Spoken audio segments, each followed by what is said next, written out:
बिस्मिल्लाहिर्रहमानिर्रहीम। अस्सलाम वालेकुम। आज मैं आपके साथ एक और ज़बरदस्त सी रेसिपी शेयर करने जा रही हूँ। आज मैं बनाने जा रही हूँ सिंपल सी रेसिपी जिसका नाम है तंदूरी आलू। बहुत सिंपल सी रेसिपी है और इस महंगाई के दौर में आप इस रेसिपी को ज़रूर ट्राई कीजिए, बहुत मज़ेदार बनती है। चलिए हम रेसिपी को स्टार्ट करते हैं। यहाँ मैंने 3 अदद आलू ले लिए हैं जिनको स्लाइस कर लिया है। अब मैं इसमें ऐड करी हूँ नमक 1 टीस्पून, पिसा हुआ धनिया 1 टीस्पून, पिसी हुई लाल मिर्च 1 टीस्पून और हल्दी ली है 1/4 टीस्पून। साथ ही मैं इसमें ऐड करूँगी दही आधा कप के करीब। दही को अच्छे से पहले फेंट लीजिए।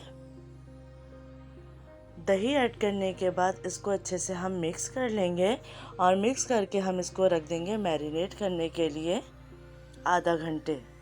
आलू आपको दरमियाने स्लाइस करने हैं, ना बहुत पतले हों और ना बहुत मोटे हों।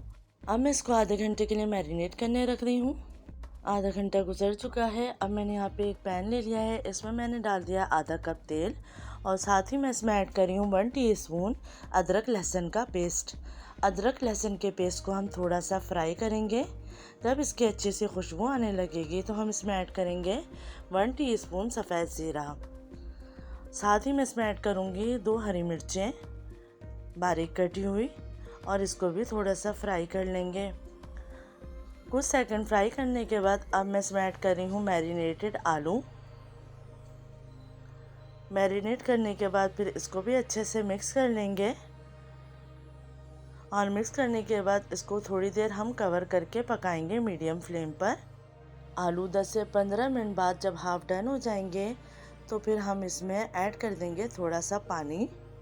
तो पानी ऐड कर दिया है 1 कप के करीब। अब हम इसको कवर कर देंगे और जब तक आलू सॉफ्ट नहीं हो जाएंगे तब तक के लिए हम पकाएंगे।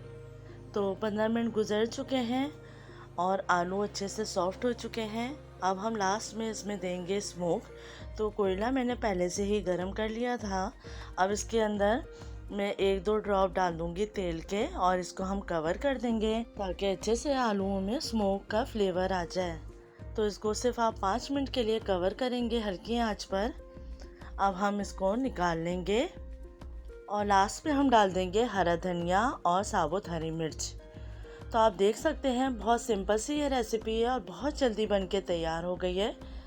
इस महंगाई के दौर में इस रेसिपी को ज़रूर ट्राई कीजिए। आप अपने खानों में वैरायटी लाइए ताकि अलग अलग किस्म के खाने आप खा सकें। अब मैं इसको डिश आउट कर लूँगी। उम्मीद है आपको ये रेसिपी पसंद आएगी। अपना ख्याल रखिएगा। अल्लाह हाफिज़।